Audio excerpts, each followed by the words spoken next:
me mandaram um vídeo que eu não sei de quem é, de um tal de José Cobori. Não sei quem é, mas me mandaram um vídeo. Quem pode criticar o capitalismo? Vamos ver. Quem que pode criticar o capitalismo? Olá, pessoal. O vídeo de hoje é um pouco diferente. Resolvi reagir aqui a alguns comentários de vocês. Mas antes de mais nada, queria agradecer a 95% dos comentários, que são sempre muito elogiosos e respeitosos. Então não poderia deixar de primeiro elogiar e agradecer aqueles que acompanham o canal já há algum tempo ou recentemente e não só gostam do conteúdo, como fazem comentários aqui bastante positivos e reflexivos e agregadores. E os outros 5%, né, já sabe para onde pode ir. Então este é o assunto do vídeo de hoje. Esse cara.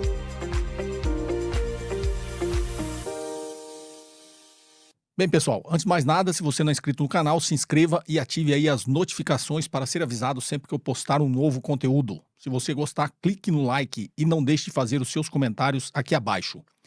Como eu disse, tem vindo bastante comentários e na maioria deles, na imensa maioria deles, sempre bastante elogiosos e respeitosos, reflexivos, né, que é a proposta aqui quando eu coloco o conteúdo, é que ele tenha bastante reflexão, ajude todos nós a refletirmos, né, sobre a situação do país, do mundo, da economia como um todo, já que a propósito do canal é ser um canal de economia e finanças.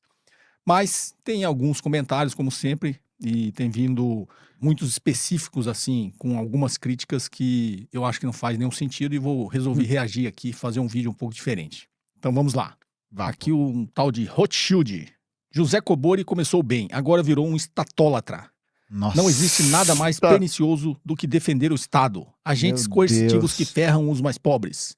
O alto nível elevado de pessoas se desvinculando da esquerda é porque entendem que as intenções da esquerda é mais prejudicar do que ajudar. Nossa Senhora. Cobori não pode ser mais levado a sério como um bom economista depois de ir para o lado do bandido estacionário que é o Estado. O bandido do Estado! Bom, o nome dele Nossa já Senhora. é bastante elucidativo. Rothschild. Ou ele tem realmente o sobrenome de Rothschild ou ele adotou isso Herdeiro, para né? colocar no perfil. Já diz tudo sobre a opinião. Porra, estatólatra é muito brabo, tá? Cara, estatólatra é muito bom. Estatólatra. Cara, estatólatra, você é um idólatra do Estado. Eu tenho um mural, né? Eu tenho um santuário na minha casa. Eu fico, Estado. Fico assim, né? O que é o Estado? É o Estado, pô. Mas o Estado não é o balcão de... É o Estado, pô. Mas o Estado é o Estado. É o Estado. É o Estado. Opinião dele. E aí dizer que eu não posso mais ser considerado uma pessoa séria, porque eu defendo o Estado, e ele diz que é o Estado que ferra o mais pobre. Justamente porque é o Estado capitalista, como é um Estado num sistema, num modelo capitalista, obviamente é um Estado dominado pela classe dominante. Então a classe dominante se apossou do Estado e, obviamente, como é a classe dominante se apossando do Estado, ele vai ferrar os mais pobres. Aí depende de qual classe é a classe dominante, né, José? No caso, a gente tá falando da classe dos capitalistas, né? São os capitalistas que são os detentores do poder político no Estado. E aí, portanto, se o Estado ele é articulado e organizado por esses grupos, né, ele vai ser articulado em nome desses interesses. O Estado ele tem uma participação fundamental na consolidação do capitalismo. Fundamental. Porque vai ser o Estado, a organização que vai, ao mesmo tempo, garantir o cumprimento e a realização de políticas que vão, por exemplo, unificar a moeda, unificar taxas alfandegárias, criar subsídios e investimentos em determinados setores, determinadas produções. Não todos, né, mas muitos estados podem emitir a própria moeda, isso conseguir gerar mais recurso, título, enfim. O Estado ele vai conseguir criar inúmeros instrumentos para poder garantir a gestão do sistema que interessa à classe que se encontra no poder daquele Estado. Se a classe que se encontra no poder do Estado, na atualidade, é a classe dos capitalistas, é a burguesia, então o Estado ele vai trabalhar para poder fazer com que todos esses interesses sejam cumpridos, né? E aí transforme os interesses da burguesia nos interesses gerais, né? E aí a gente tem, de fato, né, um Estado que vai atuar, muitas vezes, contra a classe trabalhadora. O Estado neoliberal, né, ou enfim, o que se condicionou a chamar de Estado neoliberal, que essa ideia neoliberal, né, que defende menos Estado, é uma ideia que defende menos Estado nas áreas sociais, Porque ao mesmo tempo que defende menos Estado nas áreas sociais, vai defender a participação maior do Estado, por exemplo, na articulação da repressão das forças que são contrárias ao poder político da classe dominante. Então, mais polícia, mais exército, para poder garantir a aplicação do programa que está sendo colocado pelas classes que estão no poder, né? E isso acontece de várias maneiras diferentes, né? Como pode acontecer, por exemplo, com uma privatização, como foi o caso da Sabesp aqui em São Paulo, né? Que o Estado vai ter uma participação fundamental para poder garantir essa lucratividade, garantir esse interesse dos credores, dos eventuais interessados. A gente tem a participação do Estado, né, por exemplo, no armamento, né, na consolidação da polícia, do corpo militar para poder reprimir a população que está morando em áreas de risco, que vai fazer reintegração de posse. A gente tem as agências nacionais, que são as agências reguladoras, entre muitas aspas, e que fazem lobby para determinadas empresas continuarem controlando um serviço, controlando uma área, enfim, né? Tem muitas questões aí que fazem com que o Estado acabe sendo o organizador desses interesses da política capitalista, né? E aí, nesse caso, é isso que acontece. Tá bom? Então o problema não é o Estado, o problema é de quem está controlando o Estado, que num Estado capitalista, num modelo capitalista, é a classe dominante. Então, você tem um problema aqui no seu argumento, tá? Você está partindo do pressuposto que o Estado ferra os pobres como se a gente tivesse num Estado comunista. Não, a gente está num Estado capitalista, tá ok? E aquela coisa, né? Só para também fazer uma pontuação muito rápida. Estado comunista é uma afirmação que não condiz com a política de como os comunistas veem o Estado, né? O objetivo do comunismo é extinguir o Estado. Porque o Lenin, em Estado e a Revolução, já vai falar sobre isso, né? Que vai dizer o seguinte: o Estado, ele é o mediador do antagonismo de classes, né? Então, se a gente está falando do comunismo, né? Se a gente está falando da livre associação dos produtores, se a gente está falando da coletivização dos meios de produção e dessa possibilidade, o Estado torna-se desnecessário, porque não vai mais existir essa distinção da classe social, né? E aí tem esse ponto, né? E eu acho que assim, enfim, o Estado comunista, acho que basta a gente olhar para as experiências socialistas que a gente teve ao longo da história, né? Para a gente poder fazer análise se o programa político comunista, com todas as suas questões, seus problemas ao longo da história, etc, etc, etc, é um programa político que foi prejudicial para a classe trabalhadora. Vamos olhar para isso, né? Foi prejudicial, né? A gente pode falar sei lá, né? Os soviéticos não tinham acesso a 300 sabores de iogurte, né? Porque também não é muito verdade, porque eles tinham acesso a uma variedade muito grande de produtos, né? Mas você olha para as condições de vida que foram criadas dentro de um espaço como era o Império Russo, do que virou a União Soviética, por exemplo, e vê uma ascensão de qualidade muito grande, né? Isso que eu tô falando só do campo do bem-estar social. Tô falando do estado dessa brisa, né? Desse campo. Mas nem começamos a falar da questão política. Aí tem um outro que diz aqui, Oswaldo César Moreira Leão. Professor, sempre gostei dos seus ensinamentos, mas essa sua nova fase de crítico do capitalismo está ficando chata. Lembre-se que seu patrimônio, que não deve ser pequeno, foi construído pelo capitalismo. Se a gente vive no mundo capitalista, a gente vive num estado capitalista. Eu sou brasileiro, nasci no Brasil, trabalhei no Brasil. Como eu disse, mais de 30 anos no mercado financeiro. Você acha que meu patrimônio teria sido construído aonde? Num estado capitalista. Agora, o fato de eu construir o meu patrimônio no estado capitalista, eu não posso criticá-lo, eu não posso achar um modelo errado. Eu acho justamente errado, não, quando eu olho de uma forma egoísta só para o meu patrimônio. Eu acho errado porque é um modelo que está concentrando riqueza e, obviamente, quando você está concentrando riqueza e aumentando a desigualdade, você está tirando a riqueza de alguém porque a riqueza é finita. Então, se cada vez se concentra mais riqueza na mão de poucos, é porque essa riqueza está saindo de muitos. Então, eu não entendo esse argumento. Teve um outro que passou e falou assim, falou o professor que critica o capitalismo com um iPhone capitalista. Bom, onde eu compraria um telefone se o Estado é capitalista e se ele foi produzido pelo capitalismo? Agora, novamente, o modelo de produção capitalista produziu o iPhone, mas foi produzido sozinho. Os próprios inventores dessa tecnologia já falaram que eles não fizeram nada disso sozinho. O próprio Elon Musk, que é um boçal, ele diz isso, né? Que ele não produz nada sozinho. Gostei. Na verdade, ele não produz nada, quem produz são os outros. Então, o próprio Steve Jobs, né, já falou quem são os engenheiros da Apple, quem são os trabalhadores, desde a pessoa que produziu a menor peça desse telefone, como que produziu a maior peça, produziu a carcaça, produziu a tecnologia que foi produzida pelo Estado americano. Obviamente teve a genialidade do Steve Jobs, que condensou tudo isso e fez Pô, vocês têm noção de quão difícil foi pro Steve Jobs ficar xingando todo mundo pra fazer com que o telefoninho dele saísse do papel? Porra, gente, vamos reconhecer o papel do Steve Trabalhos. Steve Trabalhos se esforçou muito xingando a galera, cometendo abuso no ambiente de trabalho, sendo um escroto do caralho. Vocês acham que é fácil? Vocês acham que é fácil ser assim? Ah, ninguém vê o quanto o Steve Jobs sofreu. Ninguém vê. Steve Empregos. Perfeito, Steve Empregos. Steve Empregos, Steve Trampos é bom. Steve Trampos trampou muito pra fazer isso acontecer, né? Trampou muito. Equipamento como esse, mas ele foi produzido por pessoas. É o trabalho que criou. A maioria não são da classe dominante. Então é como na época da escravidão, né? Você chegar pro escravo e dizer: mas você tá reclamando de ser escravo se você tá comendo a minha comida? Qual o sentido desse argumento? Tipo, pô, vai viver no outro mundo, no seu mundo metafórico aí, você não é crítico ao meu mundo? Vai pro outro mundo então. Tá pensando o quê? Aí a pessoa vira e fala: eu quero mudar o mundo. Não, isso não pode. Mas eu não gosto desse mundo, então vai viver em outro. Mas eu quero criar outro. Não pode.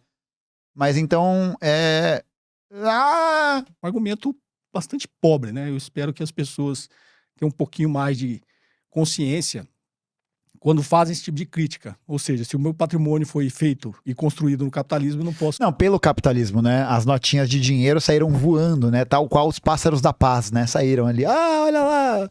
O dinheiro, é tipo o... como é que é o sobrenome dele? É Kodori? Kobori. O Kobori tava lá, né? Vivendo a sua vida, na sua casinha na floresta. E pique aquele momento do Shrek, né? Que vem os bichinhos, vem os passarinhos cantando... né? E é igual a Branca de Neve, os passarinhos vêm dando dinheiro, né? É o dinheiro voando que pega, né? O Kobori veste ele, né? Que limpa a casa, né? Que investe na bolsa, né? É o dinheiro, assim. Né? É desse jeito. Esse é o capitalismo, né? Esse é o capitalismo. Não foi o trabalho, né? Não foi o trampo. Né? E assim, é aquela questão. O que produz a riqueza é, de fato, o trabalho. É o trabalho. Acho que essa não tem nenhuma dúvida, né, em questão a isso. A riqueza ela não é um produto natural, ele é um produto só de boas decisões, né? Ela é parte desse esforço empreendido no processo da relação da humanidade com a natureza. E tem uma questão que é o fato de que o capitalismo, ele é um sistema que tem leva a tendência ao monopólio, né? Ele tem a tendência ao monopólio. O Lenin, no livro Imperialismo, Fase Superior do Capitalismo, esclarece isso de maneira magistral. Porque ele vai mostrar o quanto essas iniciativas dos grandes conglomerados capitalistas, né, que vão produzir esse monopólio, vão concentrar essas forças de capitais neles e vão submeter toda a estrutura produtiva e, portanto, todas as pessoas que estão participando dessa estrutura produtiva ao tipo de programa e ao tipo de interesse econômico que valoriza elas. Então, será que é interessante, por exemplo, para os trabalhadores da Vale, que a Vale continue tendo o tipo de política que ela tem, que é não investir em segurança, que é você ter uma política ambiental toda cagada, que é você incrementar essa exploração fudidamente? Esse tipo de programa é bom? Para os grandes acionistas, para os fundos de investimento que são donos da Vale, é bom. Agora, para que esse objetivo seja cumprido, você precisou submeter as pessoas a essa ordem de trabalho, a essa ordem da produção, que as oprime diariamente, né? Chegando até ao ápice, né, desse tipo de prática, que foi o que acabou gerando as tragédias de Mariana e Brumadinho. Né?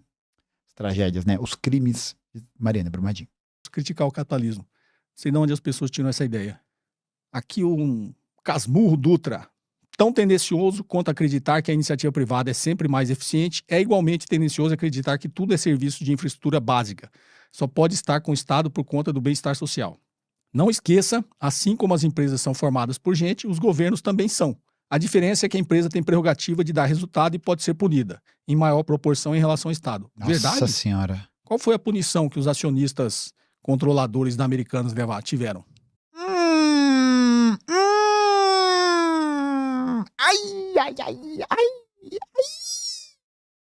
ai, ai, ai, ai, ai, ai, ai, ai, ai, eita, rapaz. Eita, rapaz, tava vendo isso. Putz. Ai, ai, ai, ai, doeu. Ai, que dor. Ai, que dor. Ai. E até mexeu no óculos, né? Você viu que foi um momento bem shed. Qual foi? Pode ser punida? Tem certeza que as empresas privadas são punidas? E outro, o Estado é formado por gente como as empresas, assim como você alegou. Agora, as pessoas que estão no Estado foram colocadas por nós. Né? Qual que é o grande problema da democracia capitalista? É que o poder econômico concentra poder político. Então, os políticos que estão com o Estado na mão foram colocados lá por um modelo, pela classe dominante de um modelo capitalista. Então, é também um argumento meio sem pé nem cabeça.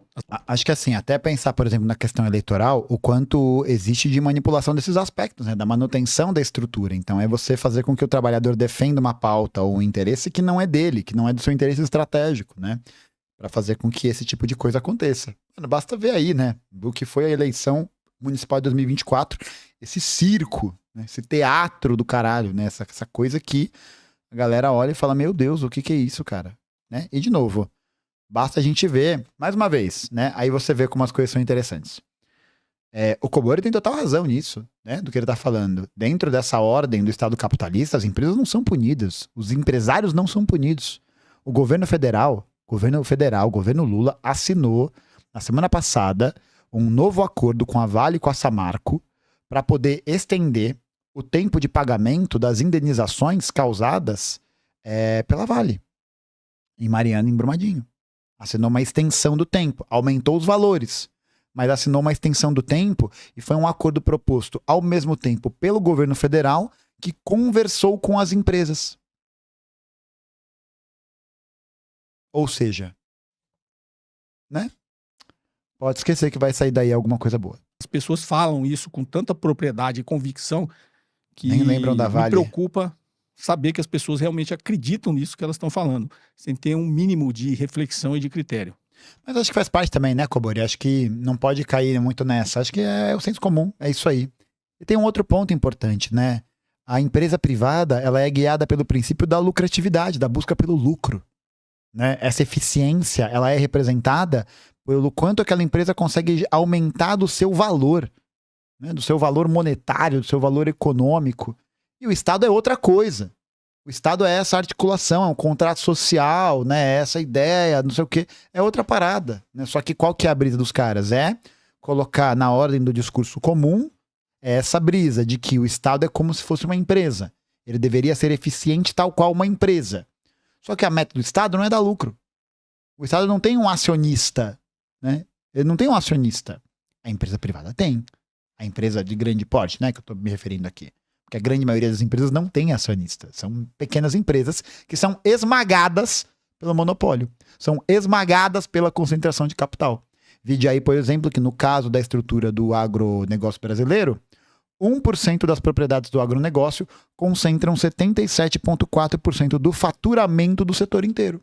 Ou seja, 1% desses grupos controlam mais de 3/4 do que todo o setor ganha. O que eles vão fazendo? Eles vão submetendo os pequenos produtores, vão submetendo as famílias camponesas, vão submetendo a uma ordem de estrangulamento. Né? E aí você vai comprando mais terra, grilagem, queimada, baraná, tarará, tarará. E isso só se expande. Né? Esse aqui, um outro tal de Camargo, ele falou aqui no vídeo em que eu critiquei a privatização da Enel. Então ele fala bonito as narrativas que lhe convém, porém desconhece o que trata o Código Civil brasileiro, no que tange a responsabilidade civil por motivos de força maior e caso fortuito. Bem elucidado. Primeiro que ele acha que tudo isso é uma questão de direito, né? O que trata o Código Civil. O que está nessa concessão, talvez, né? Não sei, você colocou aqui, que em motivo de força maior, caso fortuito, a responsabilidade civil não é da empresa, está mostrando a fraude, né? Assim como foi feita a privatização da Sabesp. Foi colocado, se não me engano, um artigo também com esse negócio. Ou seja, em casos de eventos climáticos, de eventos de força maior, a empresa não vai se responsabilizar. Quem vai se responsabilizar é o Estado. Legal privatizar assim, né? Sem risco. Você pega a empresa que foi construída com o dinheiro dos contribuintes, você vai administrar, fazer, tirar todo o seu lucro, mas o risco maior que é exatamente num evento extremo, você pode ficar tranquilo que o Estado vai bancar esse prejuízo. Ou seja, ele, pela escrita aqui, é uma pessoa que analisa as coisas como se fosse apenas um contrato, né? Se isso está no contrato, está errado. E isso daí é muito dessa visão. Olha que visão judicialista, né? Uma visão de juspositivista, né? Ah, tá no contrato, então aqui, ó, não sei o quê. E aí você não lida com o fato de que a Enel, durante o seu processo de controle da energia elétrica em São Paulo, demitiu uma quantidade muito grande de funcionários, diminuiu o corpo de funcionários em mais de 40%. E aí você diminui o corpo de funcionários, você diminui a qualidade do atendimento, você não garante as condições para que esse tipo de política possa se expandir, e aí o que você faz? Você onera o Estado. Você onera, né?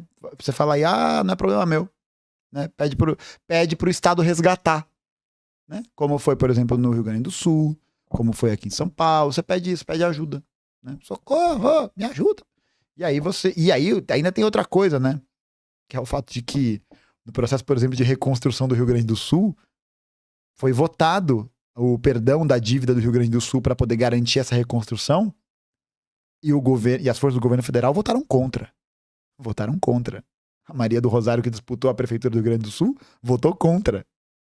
Aí a extrema-direita surfou nessa onda, né? Falou, ô Maria do Rosário, você votou contra o perdão da dívida do Estado? Olha a loucura, cara. Olha a loucura que é o rebaixamento político. E aí, para terminar aqui, como eu falei que seria um vídeo rápido, vamos falar aqui um que eu realmente achei bastante interessante e petulante. Silvino, professor, vamos voltar aos temas anteriores. Fique com seu lado socialista em particular. Sou inscrito no seu canal para aprender e aprendi muito sobre o mercado financeiro. Basta! O Silvino, você é muita petulância isso que você escreveu, mas denota aqui uma personalidade. Você provavelmente foi criado jogando bolinha de gude no tapete cor-de-rosa da vovó. Nossa. Tomando sorvete de framboesa. E aí, quando mamãe traz um sorvete de limão, você dá um chilique, né? Dá um esporro na sua mãe. Porra, mãe, tô jogando videogame, já te disse. Não dá pra dar pause. Com toda a falta de respeito, dizendo que, mamãe, você sabe que eu gosto só de sorvete de framboesa, por que você trouxe um sorvete de limão? É exatamente isso, traduzindo o que você escreveu aqui.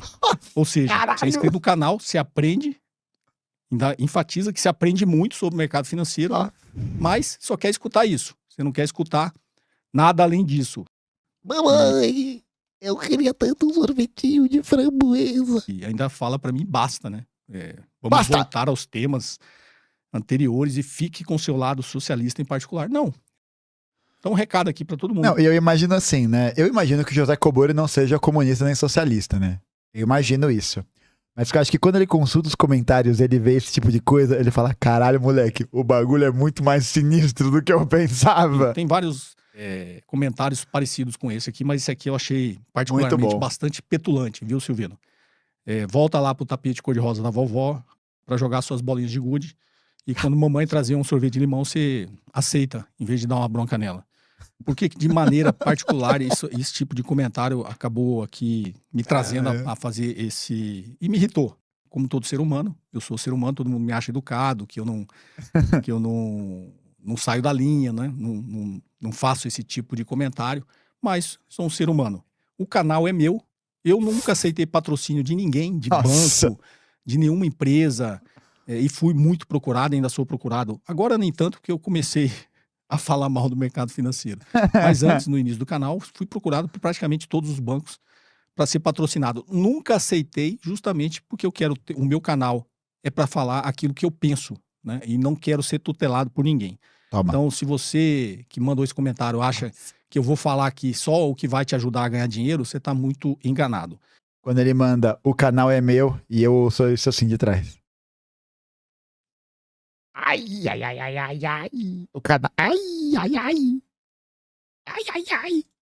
Talvez esse seja um dos motivos exatamente da mudança no canal aqui, de eu fazer esses vídeos com um pouco mais de reflexão sobre o modelo e sobre aquilo que a gente pode fazer. Porque exatamente o canal com conteúdo extremamente técnico sobre finanças, investimentos e economia, o meu conhecimento estava sendo utilizado só para as pessoas ganhar dinheiro. E não é esse o objetivo do meu canal, tá? Obviamente aqueles que utilizam, assim como esse que fez o comentário, para ganhar dinheiro, isso é interessante, isso é realmente um conhecimento que sempre foi utilizado. Sou hétero e estou me sentindo estranhamente atraído por esse homem.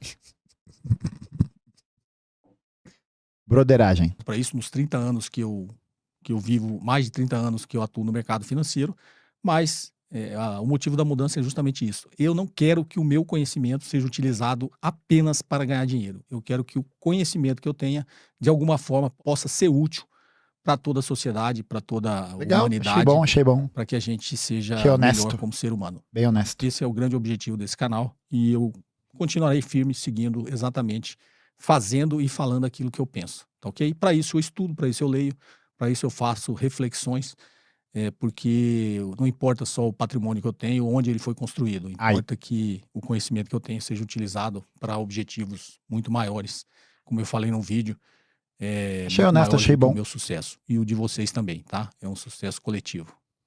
Um forte abraço e até o próximo vídeo. Achei fofo, gostei. O nome da fera, eu vou me inscrever também. O nome da fera é José Cobori. Vamos acompanhar mais o trabalho. Achei legal. Vou dar um like nesse vídeo, achei bem honesto. Massa. Aí só a finalização aqui, né? Não tem mais nada. Porra, muito bom. O canal é de quem, chat? O canal é meu. O canal é meu. Ah, petulante. Ah, petulante.